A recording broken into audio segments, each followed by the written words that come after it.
بسم اللہ الرحمن الرحیم۔ میرے بھائیوں، ذی الحجہ کی 29 تاریخ میں ہم داخل ہو چکے ہیں، تو ایک دن میں نیا سال شروع ہوگا انشاءاللہ۔ یہ وہ دن ہے، آخری دن ذی الحجہ کے، کہ جس میں مسلمانوں کے لیے بہت بڑا حادثہ پیش آیا تھا، بڑا دردناک اور غمناک واقعہ۔ اگر مسلمان اس واقعے کو یاد رکھے تو کبھی بھی ڈھول تاشوں کی تیاری میں نہیں لگے گا۔ ابھی آخری دنوں کے اندر جن لوگوں کو معلومات نہیں ہے وہ ڈھول تاشوں کی تیاری میں اور تازیوں کی تیاری میں لگے ہوئے ہیں۔ انہیں معلوم ہونا چاہیے کہ یہ 27، 28، 29 اور پہلی تاریخ، یہ دن کیا تھے؟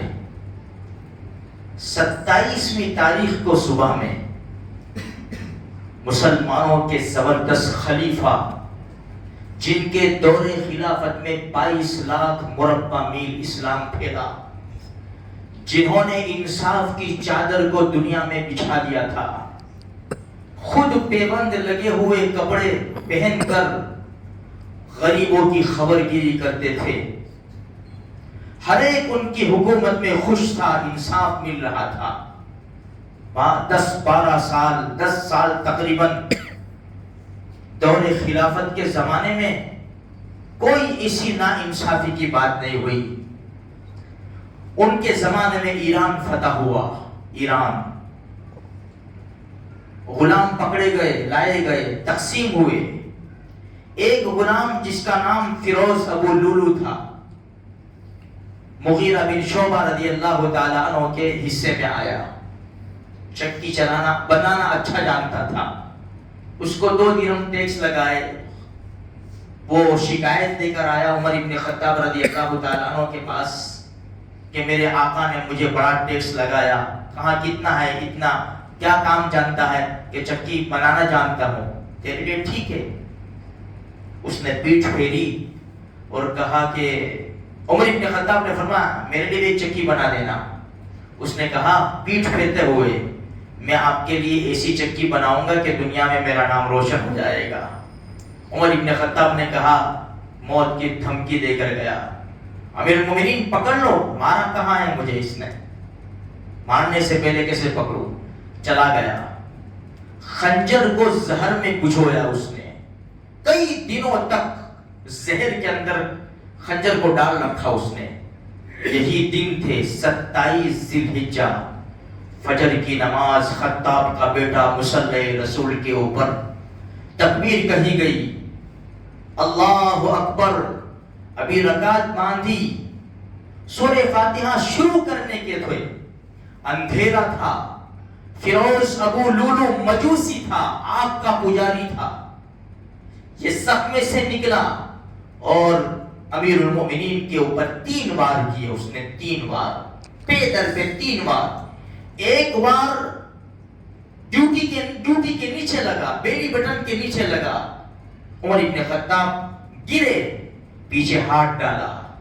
گرتے ہوئے مسلمانوں پیچھے ہاتھ ڈالا۔ عبد الرحمن ابن عوف رضی اللہ تعالیٰ عنہ کا ہاتھ میں آیا، آگے بڑھایا، خود تڑپ رہے ہیں، مجھے چھوڑو، پہلے نماز ہوگی، نماز ختم ہوئی۔ یہ مار کر بھاگنے لگا۔ صحابہ کرام نے اس کو پکڑنے کی کوشش کی، اس نے خنجر گھمایا، 13 صحابی رضی اللہ تعالیٰ عنہ کو خنجر لگا، 7 شہید ہوئے، 7 شہید ہوئے۔ یہ 27 ذی الحجہ کی بات ہے میرے بھائیوں۔ جب اس کو چادر ڈال کر پکڑا گیا، خود نے اپنے آپ کو خنجر مار دیا اور خودکشی کر کر وہ مر گیا۔ عمر ابن خطاب بے ہوش ہے، گھر لے جایا گیا، ہوش آیا۔ سب سے پہلا سوال، میرا قاتل کون ہے؟ میرا قاتل کون ہے؟ کہا فیروز ابو لولو۔ اللہ کا احسان ہے یا اللہ تیرا شکر ہے کہ کسی مسلمان نے مجھے نہیں مارا، میرا قاتل غیر مسلم ہے۔ 3 دن بہت کوشش کی، علاج معالجہ کیا، لیکن بس ان کی عمر نے وفا نہ کی، اتنی عمر لے کر آئے تھے، دنیا سے پردہ فرمایا۔ پہلی محرم الحرام کو، فس محرم الحرام کو عمر ابن خطاب رضی اللہ تعالی عنہ کو کہاں اللہ کے رسول کے پڑوس میں دفن کیا گیا۔ اتنی زبردست ہستی نے ان دنوں کے اندر دنیا کو خیر آباد کہا۔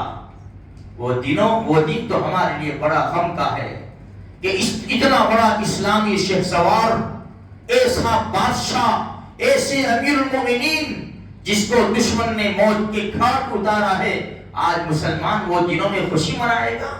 ایک بات اور بتاؤ میرے بھائیوں، جب زخمی تھے نا، زخمی پڑے ہوئے تھے، ان کے بیٹے عبداللہ نے ان کا سر ران کے اوپر رکھا، اپنے پاؤں کے اوپر، فرمایا بیٹا میرا سر زمین پر رکھ دے۔ یہ کون ہے جس کے بارے میں اللہ کے رسول نے فرمایا لو کان بعدی نبی لکان عمر، اگر میرے بعد کوئی نبی ہوتا، نبوت کا سلسلہ جاری ہوتا، ترمذی شریف کی روایت ہے، تو عمر رضی اللہ تعالیٰ عنہ کو نبوت مل جاتی۔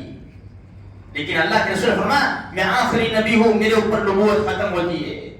یہ وہ ہستی ہے، اللہ کے رسول کی زبان سے نکلا عمر فی الجنہ، عمر جنت میں ہے، جنت کا سرٹیفکیٹ مل چکا ہے، بیٹا میرا سر زمین پر رکھ دے، تو نہیں رکھا۔ عبداللہ میں کہہ رہا ہوں میرا سر زمین پر رکھ دے، زمین پر رکھا، رخسار مبارک زمین پر گھسنے لگے، اور امیر المومنین کی زبان سے نکل رہا ہے عمر اگر تیرے رب نے تجھے معاف نہ کیا تو تیرا کیا ہوگا۔ ہم کتنے سکون اطمینان کے ساتھ زندگی گزار رہے، نمازوں پر نمازیں جا رہی ہے، سکون ہے، ہمیں کچھ بھی نہیں ہوگا۔ یہ دیکھو تو صحیح، دیکھو تو صحیح۔ خیر، عبداللہ امی کے پاس جاؤ، امی عائشہ کے پاس میرا سلام کہو، اور امی سے کہو کہ میرے باپ کی تمنا یہ ہے کہ اللہ کے رسول کے پڑوس میں جگہ مل جائے۔ حضرت عبداللہ رضی اللہ تعالیٰ تشریف لے گئے، حضرت امی عائشہ بھی غم کے اندر بیٹھی ہوئی تھی، سلام کیا، اور عبداللہ رضی اللہ تعالیٰ نے پیغام دیا کہ میرے ابو یہ چاہتے ہیں کہ اللہ کے رسول کے پڑوس میں جگہ مل جائے۔ امی نے فرمایا یہ جگہ تو میں نے اپنے لیے رکھی تھی، لیکن عمر کو میں اپنے اوپر ترجیح دے رہی ہوں، لایا جائے عمر کو، لایا جائے۔ جب آئے اور خبر دی، عمر ابن خطاب نے فرمایا بیٹا ابھی میں زندہ ہوں، ہو سکتا ہے شرم میں اجازت مل گئی ہو، میرے مرنے کے بعد میرا جنازہ لے جانا، پھر ایک مرتبہ پوچھ لینا، اجازت دے تو دفن کر دینا، ورنہ جنت البقیع میں مجھے ڈال دینا۔ جنازہ رکھا گیا، پھر کہا امی میرا ابو حاضر ہے، اگر آپ اجازت دے تو لے آئے۔ امی عائشہ رضی اللہ تعالیٰ عنہ نے آنکھوں سے اشک بار دوپٹہ اپنے سر کے اوپر ڈالا اور وہاں سے نکل گئی، فرمایا مرحبا یا عمر، عمر کو مرحبا ہے۔ میرے بھائیو، ایسی زبردست ہستی دنیا سے یہ دنوں کے اندر جا رہی ہے۔ پہلی محرم الحرام کو ان کو دفن کیا گیا، اور مسلمان اس سے بے خبر ہے کہ اتنا بڑا غمناک واقعہ، اتنا بڑا دردناک واقعہ، اس کو بھول کر اگر مسلمان ناچنے میں لگ جائے، کودنے میں لگ جائے، گانوں میں لگ جائے، میرے بھائیوں اس سے بڑی بد نصیبی کیا ہوگی، کیا ہوگی، ہمیں کیا حاصل ہوگا۔ کسی کے مرنے کے اوپر ہمارے گھر میں کوئی مر جائے، کون ناچتا ہے میرے بھائیوں، کون کودتا ہے؟ ذرا ناچ کر تو دکھاؤ۔ اگر باپ مر جائے، بیٹا مر جائے، ناچ کر تو ذرا دکھا دو، خوشیاں منا کر تو ذرا دکھا دو، بریانی کی دیگ بنا کر تو ذرا دکھا دو، نئے کپڑے پہن کر تو ذرا دکھا دو۔ نواسۂ رسول کی شہادت کے اوپر یہ رنگ ریلیاں منائی جا رہی ہے، خلیفہ دوم عمر ابن خطاب کی شہادت کے اوپر یہ خوشیاں منائیں گے. تھوڑی سی فکر کریں میرے بھائیوں. وقت زیادہ ہو گیا ہے، معاف کرنا. اللہ تبارک و تعالیٰ مجھے، آپ کو، سارے مسلمانوں کو، تمام صحابہ کرام سے، دین سے سچی محبت نصیب فرمائے.